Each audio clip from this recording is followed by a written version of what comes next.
Bibliophiles of the internet.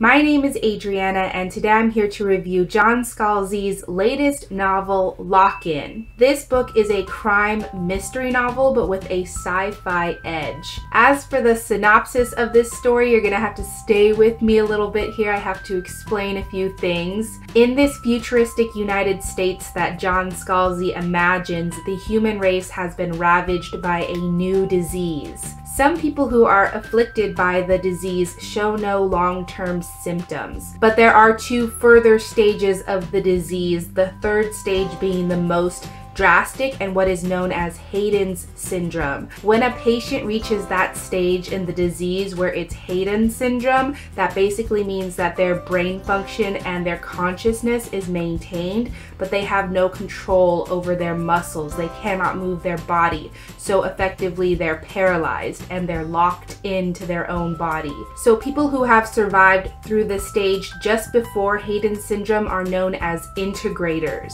And basically it's because their brain structure has been changed, so that allows certain hardware or software to be installed in their minds. And this integrator technology was invented so that people with Hayden Syndrome could insert their consciousness into a mobile body. And so they can go on with their day-to-day lives by riding these integrators. And there's also these robotic transport systems, which kind of are like cyborgs, and people with Hayden Syndrome can also insert their consciousness into these robotic type of machines. And that's another way that they can go on with their day-to-day life, but it's more like a computer than actually like the human experience. In this novel, our protagonist is Chris Shane, and he has been affected by Hayden Syndrome. He is a newly recruited FBI agent, and he prefers to go about his day-to-day business by using those robotic transport systems that I talked about, and their slang name is threeps. So he inserts his consciousness into the threep, and that's how he goes about his business. So the real premise of the story is that Agent Shane, like I said, has just gotten into the FBI, and his first case is that there is an integrator in a room with a corpse. Of course, what this is supposed to look like is like the integrator murdered this victim. So with all of this new technology, Agent Shane has to entertain the notion that perhaps the integrator was being ridden by a Hayden at the time of the murder. Hopefully that was a comprehensive overview, not only about what the actual story is about, but also about the world and the future that it's set in. I do want to point out that there is a prequel novella to Lock-In. I haven't read it myself, but it's called Unlocked, and it focuses a lot more on the world, on the background, on the history of Hayden Syndrome, how it originated, how it spread, and more about the technology, I presume. So switching gears and getting onto my thoughts about this novel, I should probably note that this is my first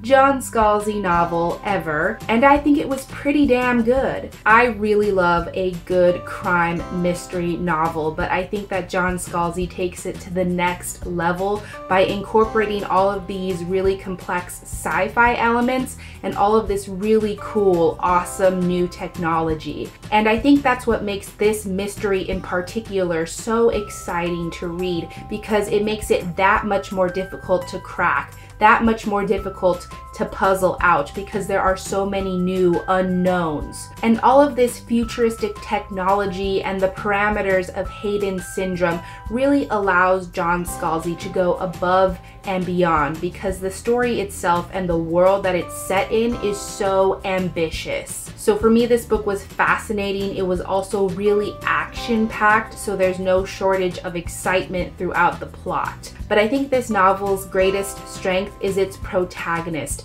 the main character, Agent Shane. He is technically disabled, and yet he is the hero of the story, and I think it's so rare to see a novel that is narrated by a disabled person. And I'm sorry if I'm offending anyone by saying disabled. I don't know if there's a better term. If there is, please let me know down below. So Agent Shane is technically disabled, but he still finds so many ways to kick so much ass. He goes about his day-to-day life. He doesn't make himself out to be the victim, and he doesn't let anyone else victimize him either. He does his job, and he does his job to the best of his ability, and at the same time he makes sure that he's treated as an equal and that he's respected by everyone that he interacts with. And overall, I found him as the protagonist of the story to be really fascinating, really well-rounded, and really well done. Of course, I do have a few general criticisms, so let's get into that.